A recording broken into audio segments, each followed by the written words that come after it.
2-on-1 with Zion, the lob! Oh my goodness! He was 3 feet above the rim to hammer it home. What do you think about the idea of playing for the Knicks? Zion. What great timing right there by Zion. Oh, there's Williamson with the first projection of the night. I think this is RJ's team. RJ, do you want to play for the Knicks? If they draft me, I would love to play for the Knicks. Like, whoever wants me and whoever sees the most of me, that's where I want to be. Despite breathless internet speculation, a not-so-subtle nod from Knicks owner James Dolan, and a very diplomatic response from Zion Williamson himself. It is not, in fact, guaranteed that the consensus top draft prospect will join the NBA's last-place team in the Big Apple. There's some eyes smiling in New York saying, could we? Could we end up landing with him? Do you think he'd sell a few tickets here in the Big Apple?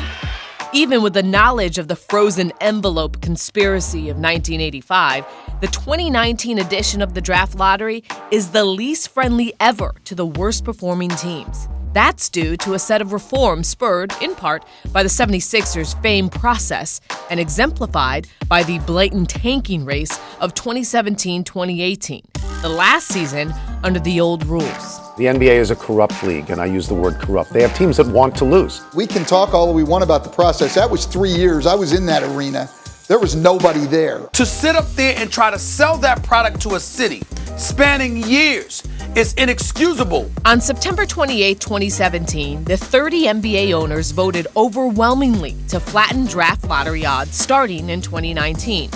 The only team to vote against the measure was the small-market Oklahoma City Thunder, which, by virtue of being bad for 3 straight seasons in the late 2000s, drafted future MVPs Kevin Durant, Russell Westbrook, and James Harden with consecutive top 4 picks. Excited, ready to go in and work hard and try to make a spot on the team. The Dallas Mavericks abstained from voting. Months later, owner Mark Cuban said publicly that he told his team their best option that season was losing. NBA Commissioner Adam Silver admitted last May the lottery changes likely don't go far enough to fully disincentivize what he called the race to the bottom. You can benefit by being at the bottom because draft picks are so important, and there's no doubt about that, and the analytics are very clear. Formerly, of the 14 lottery-eligible teams, the team with the worst record had a 25% chance of landing the first pick. Second worst had a 19.9% chance, and so on, all the way down to a 0.5% for the 14th worst team. Now, the 3 worst teams have equal odds at the top pick, and it's a mere 14% apiece. But this goes far deeper than that. Now, that's a whole bunch of math to stare at, but let's focus on some key differences. Teams 4 through 13 all now enjoy better odds at the top pick, and some in the middle of the pack have more than doubled their chances to land in the top 5. The worst team used to be able to fall no further than the 4th slot. Even then, the team had just a 35.7% chance to miss out on the top 3. Now, the worst team has a 47.9% chance to fall 1 spot lower to pick 5. The NBA's data suggests the expected picks for each team haven't changed all that much, but there's rarely a shortage of lottery weirdness. This is absolutely something we were not preparing for. I was absolutely speechless.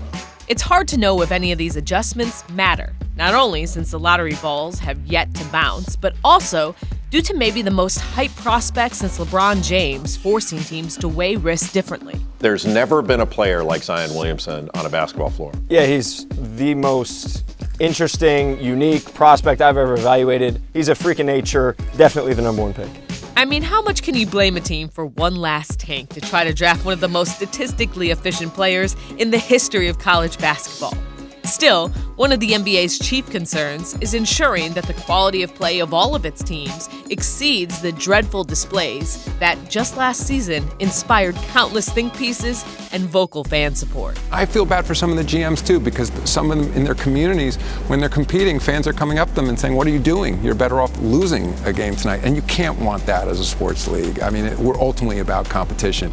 There are some signs that competition is improved this season. The West basement-dwelling Suns even swept the East-leading Bucks and beat the Warriors in Oakland after all. But the effectiveness of anti-tanking initiatives will be measured over years. And in 2022, when the possible abolishment of the one-and-done rule could stack the draft with 2 years' worth of elite prospects, there could be enough talent to help stabilize needy teams, at least for a season or two.